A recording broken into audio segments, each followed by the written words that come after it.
de cerca la caravana migrante y ha documentado las agresiones que se registraron la semana anterior y este fin de semana. Bienvenido. Buenas noches. Preguntarte, se habla de cientos, de decenas de migrantes haitianos y centroamericanos en el sur de México, específicamente en Tapachula. ¿Tú qué has podido observar? ¿Si estamos hablando de cientos o realmente son miles y han superado la capacidad de respuesta del gobierno mexicano?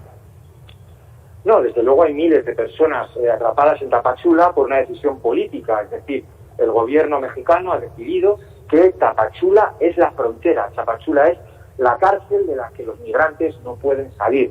Entonces, fíjate, solo un dato. En el último año se han solicitado casi 20.000 solicitudes de asilo por parte de ciudadanos haitianos, que no tienen otro mecanismo para regularizar su situación que pedir asilo, a pesar de que ellos llegan desde Haití, desde Chile y desde Brasil, y que van con destino a Estados Unidos. Es decir, no solicitan asilo, no quieren quedarse en México en su gran mayoría.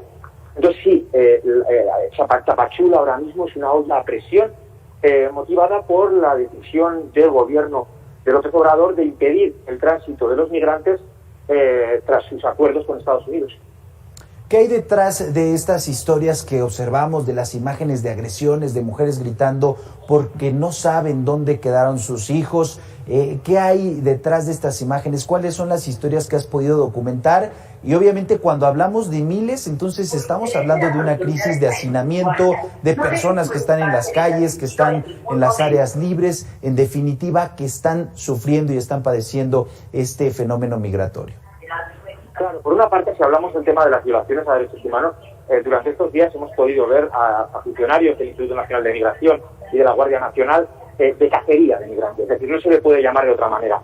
Durante el tercer intento de caravana, fueron persiguiendo a los migrantes a través de los sembradíos, incluso entraron en hoteles para capturarlos allá. Vimos a funcionarios al grito de ya les valió verga, persiguiéndoles, y el fin de semana, de madrugada, vimos también los operativos en los que en mitad de las carreras pues se perdieron varios niños y sus mamás eran obligadas a entrar en los vehículos del Instituto Nacional de Migración, conocidos popularmente como perreras, y eran obligadas a introducirse en el vehículo sin siquiera saber dónde estaban sus hijos. En imágenes terribles en las que se escucha a las mamás gritando ¿dónde está mi hijo?, ¿no? Hoy Migración ha hecho un comunicado diciendo que se había reunificado a esta familia de venezolanos, pero bueno, la separación había sido por la acción policial, ¿no? Y por otro lado, si hablamos de las condiciones de vida, pues son dramáticas, porque, por ejemplo, entre la población haitiana, la situación es muy dura porque no tienen trabajo, no tienen papeles, no consiguen tener dinero. Para sobrevivir reciben remesas de sus familiares en Estados Unidos, pero, por ejemplo, viven en alojamientos en los cuales están hacinados por completo. He visto cuarterías en las que pueden estar 12, 14, 16 personas de varias familias hacinadas, unos durmiendo en el suelo, sin colchones. Las condiciones de vida son terribles. Ellos denuncian racismo, dicen que están sufriendo también pues políticas racistas, y realmente pues es que Tapachula es una olla a presión. Cada vez llega más gente, hay más presión para impedir el paso, y bueno, pues desde luego no hay condiciones para que estas personas sigan allí.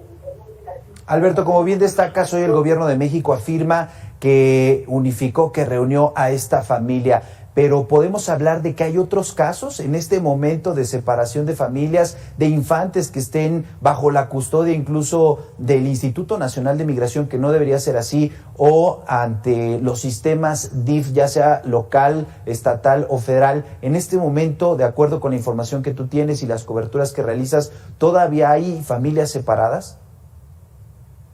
Casi información porque el Instituto Nacional de Migración no ofrece datos, no dice a cuántos ha detenido, a cuántos ha encerrado, qué hace con ellos. Y además está habiendo una práctica que se parece mucho a las prácticas que hace Estados Unidos en la frontera norte, de devolver a la gente sin ningún tipo de procedimiento. Ahora mismo lo que tenemos documentado es que personas que fueron detenidas en la caravana están apareciendo en otros puntos fronterizos, como la Mesilla o incluso en el Ceibo, ¿no? Por ejemplo, puntos fronterizos con Guatemala. Entonces, desconocemos por completo si hay separación familiar, qué se está haciendo con ello.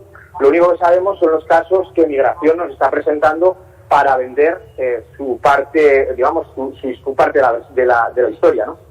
El discurso general del gobierno de México es que va a ser un gobierno amigo del migrante, o así lo ofreció durante meses y semanas anteriores. Hoy las imágenes que vemos nos demuestran lo contrario. ¿Crees que cambie esta política o iremos a escenarios de mayor violencia ante el intento de los migrantes de seguir su camino hacia el centro del país?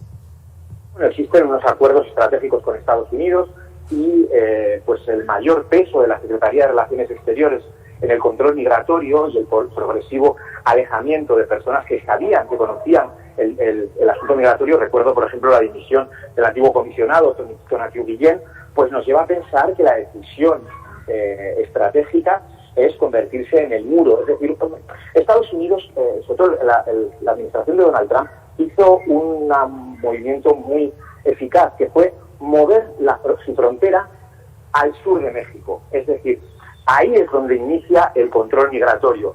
Y el muro finalmente se construyó a través de oficiales de la Guardia Nacional y el Instituto Nacional de Migración. Con lo cual, ¿qué podemos esperar? Que llegue más gente, porque las condiciones de vida en los países de origen no han cambiado. Sigue la pobreza, sigue la violencia, siguen consecuencias, por ejemplo, de catástrofes naturales como los huracanes Eta y Iota. Pero si las condiciones de vida no han mejorado, la gente sigue migrando. Y hay cada vez más esfuerzos en impedir que pasen, con lo cual pues es inevitable pensar que va a haber más violencia por parte de las instituciones. Desafortunadamente, usted escucha a Alberto Pradilla, reportero de Animal Político, quien estuvo hoy en Mega Noticias. Muchísimas gracias por la información que compartes. Gracias a ustedes. Vamos a una pausa, pero regresamos.